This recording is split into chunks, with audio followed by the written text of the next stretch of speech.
একের বেশি তুলসী গাছ বাড়িতে আদৌ কি রাখা উচিত? জানেন কি এর প্রভাব পড়ে সংসারে?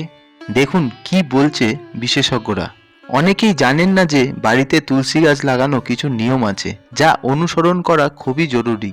এটি না করলে সংসারে বিরূপ প্রভাব পড়তে শুরু করে।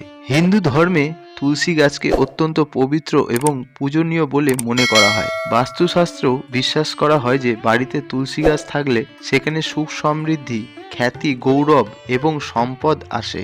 বিশ্বাস করা হয় যে বাড়িতে তুলসী গাছ লাগানো হয় সেখানে মা লক্ষ্মীর সাথে ভগবান বিষ্ণুর আশীর্বাদও বর্ষিত হয়। এছাড়া ঘরে লাগানো তুলসী গাছ ইতিবাচক শক্তির সঞ্চালন বাড়ায়।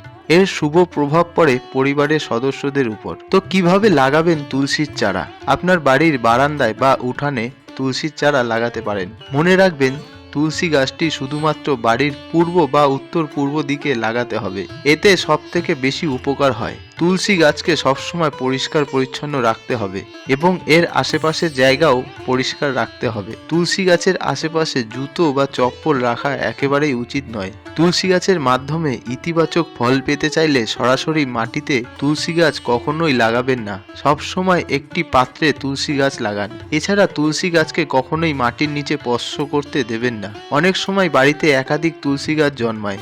এমনটা কি শুভ না অশুভ?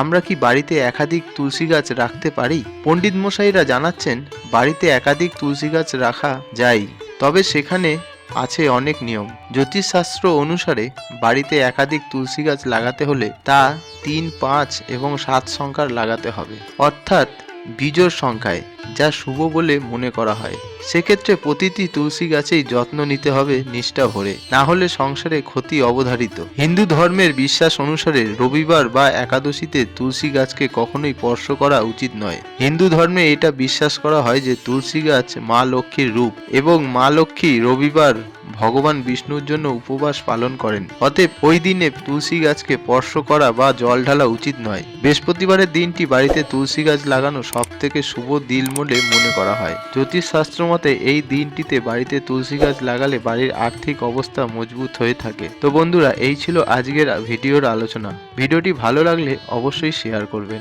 এই ধরনের ভিডিও দেখতে চ্যানেলটি সাবস্ক্রাইব করুন। ধন্যবাদ।